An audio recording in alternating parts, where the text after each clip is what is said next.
Bienvenue à tous dans cette nouvelle vidéo. On se retrouve pour la seconde analyse de ce dimanche 7 août 2022 sur les Pokémon de la sixième génération.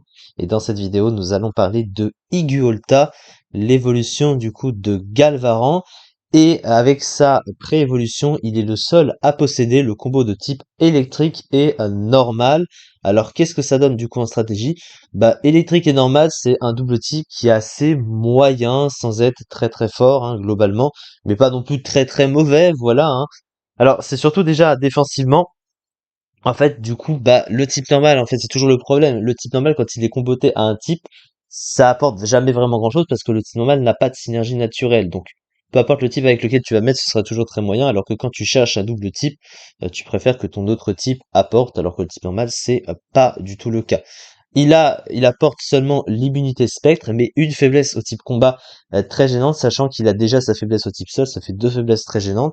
Bon, trois résistances, une immunité à côté, c'est bien, mais bon, ça fait des faiblesses quand même très gênantes. Offensivement, il a plutôt un bon coverage neutre, sans que ce soit exceptionnel. Le type normal n'étant super efficace sur aucun type, il apporte que son stab neutre, et donc c'est pas plus intéressant offensivement que ça à ce niveau-là. Après, le type électrique en lui-même est bon, hein, c'est pas la question. Mais bon, il aurait mérité mieux que ça. Au niveau de ses trois talents, alors il possède tout d'abord Peau sèche. Alors Peau sèche qui lui donne une immunité au type O, hein, voilà, donc quand il prend une attaque de type O, ça l'immunise, donc c'est plutôt pas mal. Et il a aussi la particularité, alors quand il y a la pluie, de récupérer un huitième de ses points de vie, et quand il y a du soleil, il perd à l'inverse, il perd voilà un petit peu de points de vie. Donc en fait, en fonction des climats, ça peut être bon ou moins bon pour lui en fonction du climat qu'il a.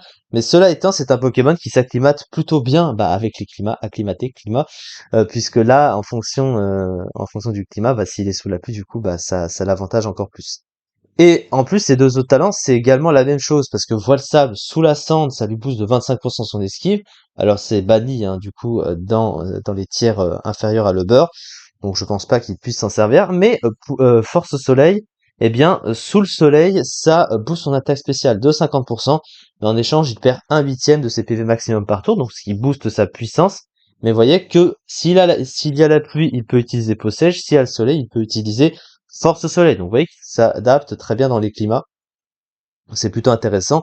Surtout que bah, sous la pluie, comme il a bah, sous la pluie notamment, vu qu'il a son type électrique, son stab, et ben il a notamment son accès à Fatal Foudre, hein, qui ne loue pas sous la pluie, dont il peut se servir à bien notamment.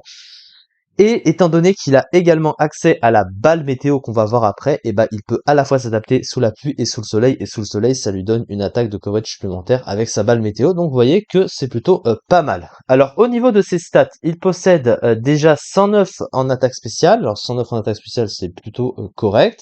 Avec une bonne vitesse à côté, hein, 209. Par contre, sur le plan du bulk, il est très fragile, hein, avec 62 en PV, 52 en défense et 94 en SPDF. Même la SPDF correcte n'arrange pas tant que ça le tout. Et une attaque de 55 qui évidemment n'est pas utilisable. Alors au niveau de son move pool, globalement il a plutôt un bon move pool. Alors sur ses stabs, il possède Mégaphone pour le type normal. Et sur le type électrique, bah, les classiques, il a changé clair, qui est donc stabé et qui profite d'un pivot. Il a Fatal Foot Tonnerre, donc Fatal Foot ne loupe pas s'il utilise l'arène avec peau sèche. Il a accès également à côté à Surf, il possède Exploforce aussi, Neuer, donc il a des petits coverage à droite à gauche. Et du coup, la balle météo aussi que j'ai pu citer avant. Par contre, il ne possède pas d'attaque de setup.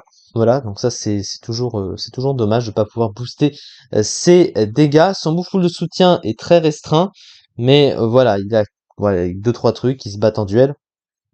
Mais bon, c'est pas énorme. Donc globalement, c'est plutôt un Pokémon qui va taper avec ses moves de coverage.